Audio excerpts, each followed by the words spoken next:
What's up, folks? Welcome to the channel. I'm going to tell you guys a secret at the end of the song, and I don't know if you could figure this one out. But I am doing Doc and Merle Watson, right? Doc Watson and Merle Watson. The last thing on my mind. This is requested by Banjo Man 74, so shout out to you, Banjo Man.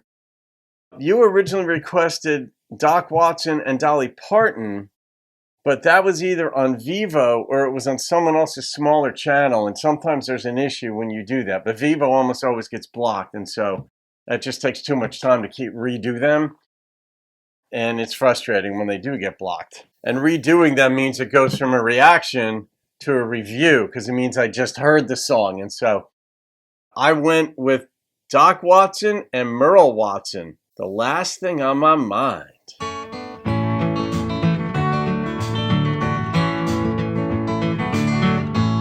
That's so pretty.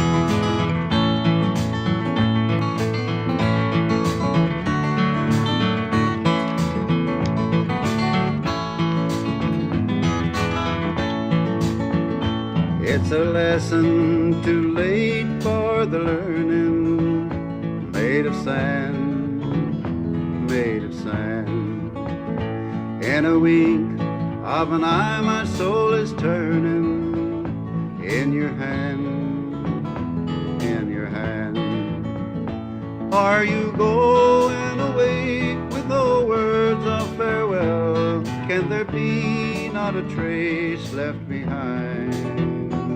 I could have loved you better, I didn't mean to be unkind. You know that was the last thing on my mind. Oh.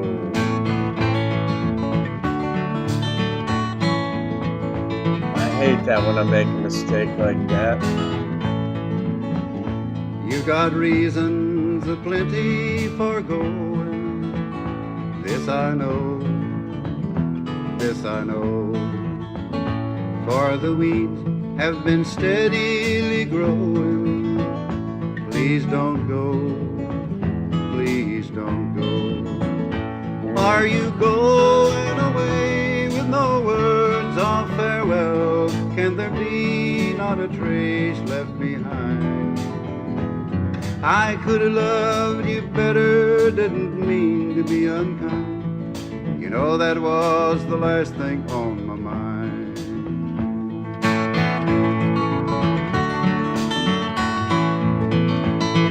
How many of us can't relate to this?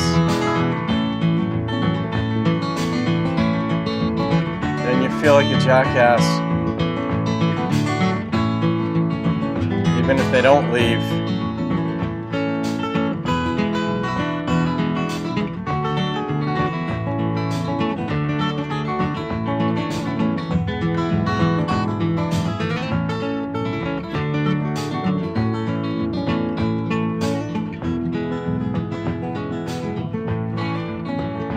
As I lie in my bed in the morning, without you, without you, each song in my breast dies a borning, without you, without you.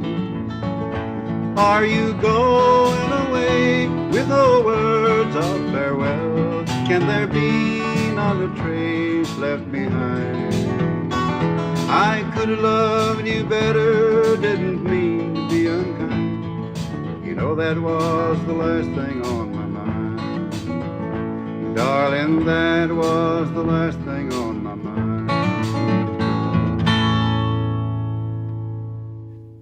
Oof. That's a country song. That's practically poetry. I mean, if you just read those words out and it was written in some kind of, I don't know, haiku or whatever format it would fit in, you'd be like, that's poetry.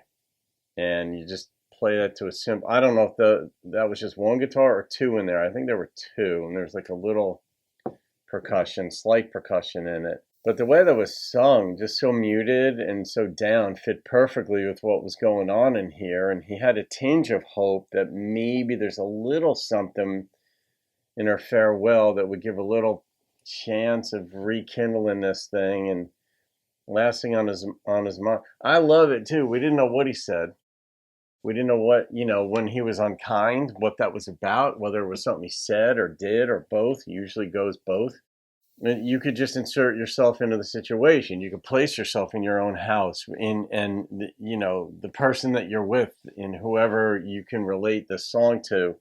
It's just open-ended like that. It gives you room to inject yourself into the scenario and be like, oh, crap. If you want to relive it, if you have a conscience and you're willing to experience the pain again of some sort, pain is a great motivator to not repeat the behaviors. And it just is. I mean, pain is the thing that makes us change. Hangovers are what makes us stop drinking if we're gonna, or whatever, or getting fired from a job is what makes us realize I can't be late to work or whatever the issues are. I've got to change. And this kind of heartbreak, when someone walks out on you, you're like, oh my God, I should have known. I didn't mean it. It was the last thing on my mind. And I get it. And sometimes the other person you're with, too, there are ways about them that sort of drive you to be angry or upset. But the key is to try not going over that edge to where it breaks the relationship apart. And obviously something happened here. So I don't know the relationship in this song with Doc and Merle. Who did Merle Watson, not Merle Haggard, but who did what in this song? Was Doc singing and Merle Watson was playing? I'm not sure. Did one write? Yeah, I don't know that. But Banjo Man, maybe you'll know, even though you requested Dolly and Doc. So, all right, I'm going to rate this. And that was just a country song that kept me riveted on it. And there was no salesmanship whatsoever. None. And I like that. That is true art, when it's just, I'm going to sing this song and let you feel what you feel instead of me projecting my emotion onto you in any forceful way. And the number that popped into my mind was a 9.2. It was just real.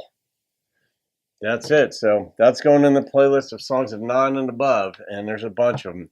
And the secret I was going to reveal is that this shirt that I'm wearing backwards. Check. You've seen me, right? You've seen me wear this shirt a whole bunch, but I'm like, you know what? I'm going to show them the back of this because I like the back of this, and you never see the back of this shirt.